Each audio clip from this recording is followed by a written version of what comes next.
itu akan merugikan daripada Anda sendiri, karena kos akan keluar tapi hasilnya tidak maksimal dalam nanti. Ini yang paling jitu teman-teman ya Anda. Kemudian yang kelima adalah matikan saja pohon sawit yang tidak berpotensi ya teman-teman. Nggak pakai ribet, nggak usah neko-neko yang aneh-aneh ya untuk perawatan. Ini yang ke-8 ya.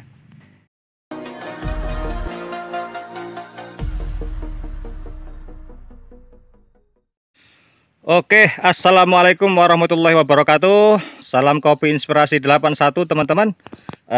Kali ini saya akan menjelaskan beberapa hal tentang perawatan daripada kebun sawit ya. Teman-teman semuanya, untuk perawatan daripada perkebunan kelapa sawit perlu Anda lihat di sini, Anda simak ya teman-teman semuanya. Nggak pakai ribet, nggak usah neko-neko yang aneh-aneh ya. Wes gak usah terlalu pusing-pusing. Untuk perawatan kelapa sawit sangat mudah ya teman-teman. Yang pertama teman-teman, yang paling jelas adalah pupuk tercukupi dosisnya per tahun. Nah itu satu teman-teman yang perlu teman-teman ingat ya. Pupuk tercukupi dosis per tahun. Nah, kalau itu tidak ada perdebatan teman-teman ya, itu harus. Jika kurang ya pasti terjadi sesuatu ya teman-teman. Itu yang poin pertama. Kemudian poin kedua teman-teman, pelihara area daripada kebun Anda. Gimana caranya? Hal-hal yang seperti ini biarkan saja teman-teman ya. Rumputan seperti ini biarkan saja, tidak usah terlalu bersih ya, biarkan seperti ini. Yang penting area piringannya ini ya cukup untuk menabur pupuk ya, cukup untuk menabur pupuk, tidak masalah. Ini ada pakis-pakisan seperti ini, justru ini sangat baik untuk menjaga kelembaban tanah. Ini salah satu daripada perawatan. Jadi jangan terobsesi membersihkan lahan Anda sampai betul-betul gundul, jangan ya. Nah itu nanti akan erosi teman-teman, malah akan erosi. Tidak masalah seperti ini teman-teman, bahwa punya saya malah seperti ini teman-teman ya, nggak masalah. Pokoknya dia asal dia rumput, sejenis-jenis rumput atau pakis-pakisan seperti ini, tidak masalah. Yang perlu Anda buang adalah yang modelnya batang kayu ya teman-teman. Yang modelnya adalah tumbuh-tumbuhan batang kayu. Nah contohnya kita cari teman-teman ya. Nah seperti ini ya.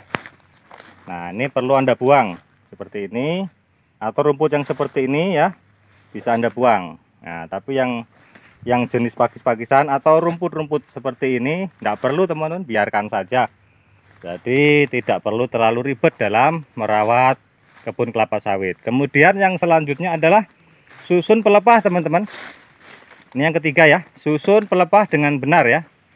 Bisa seperti ini, kemudian bisa di letter U, pokoknya harus disusun ya, jangan berserakan kemana-mana ya. Nah ini pelepah ya, disusun ya seperti ini. Ini yang ketiga ya teman-teman, jadi pelepah harus disusun. Nah seperti itu. Yang selanjutnya adalah pemberian pupuk organik atau pupuk kandang. Kalau saya taburkan di gawangan mati seperti yang sudah saya review sebelumnya ya. Nah seperti ini ya. Ini untuk apa sih sebenarnya ya? Untuk memberikan nutrisi lebih pada pupuk yang lainnya, pupuk kimia yang kita berikan. Jadi kalau pupuk yang lainnya sudah habis dimakan oleh sawit ya, atau diserap oleh nutrisinya oleh sawit, ada cadangan daripada pupuk organik. Kenapa saya taruh di sini? Sekalian untuk menghancurkan pelepah-pelepah tua, pelepah kering ya. Jadi satu di sini menjadi nanti semua jadi pupuk organik. Ini dilakukan terus-menerus teman-teman. Kasih aja pupuk kandang terus. Kalau saya pakai pupuk kandang jenis kambing ya teman-teman. Anda bisa pakai pupuk ayam atau sapi, terserah ya. Anda taruh aja di gawangan mati. Nah itu di samping dia sebagai pupuk, dia juga berfungsi untuk ini sama-sama menghancurkan pelepah-pelepah ini nanti ya. Itu yang keempat ya. Kemudian yang kelima adalah matikan saja pohon sawit yang tidak berpotensi ya teman-teman. Ini contoh pohon sawit yang tidak berpotensi. Ini kelainan genetik dulu ya. Jadi kami matikan saja. Tujuannya banyak ya teman-teman. Yang pertama, kita tidak memberikan pupuk lagi ya. Yang kedua, dia tidak menyerap pupuk di tempat lain ya. Nah, yang ketiga, akan memberi ruang luas pada area sawit yang ada di sekitarnya. Jadi sinar matahari masuk sehingga di sekitarnya ini bisa bernapas dengan baik. Contohnya ini bisa berbuah dengan maksimal ya. Ini yang kelima. Kemudian yang keenam, di pruning ya. Di pruning. Ya, ini masih tahap pemroningan, belum selesai teman-teman.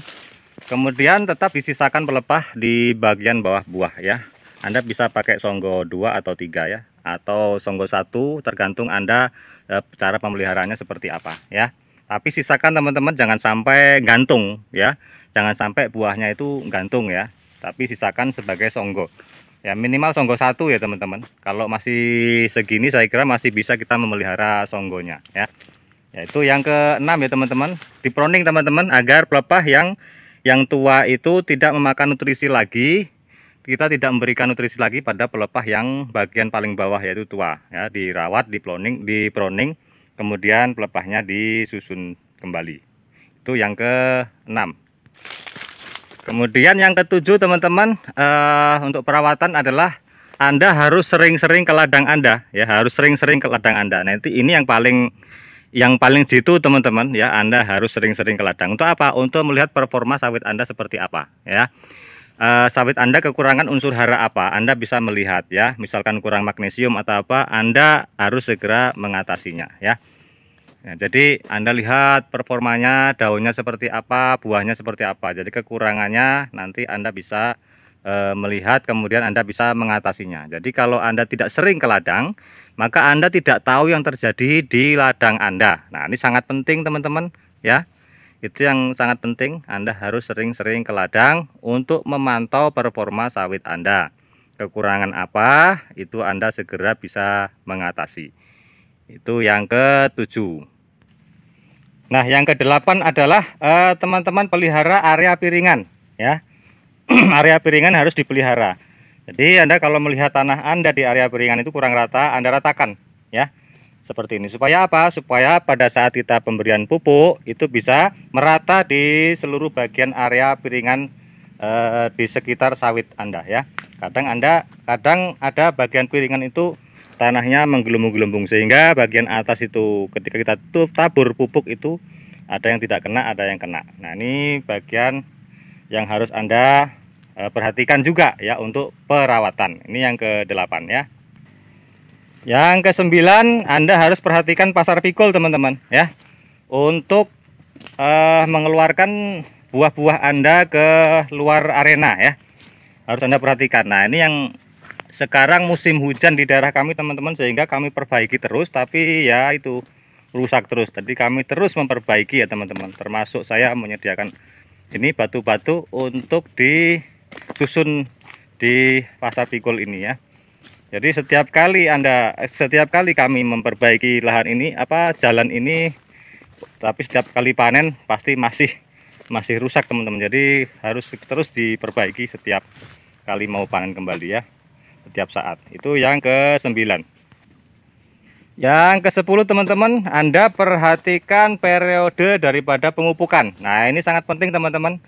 Periode pemupukan itu harus Anda hitung, Anda perhatikan baik-baik sesuai dengan periode yang Anda canangkan di sawit Anda masing-masing ya.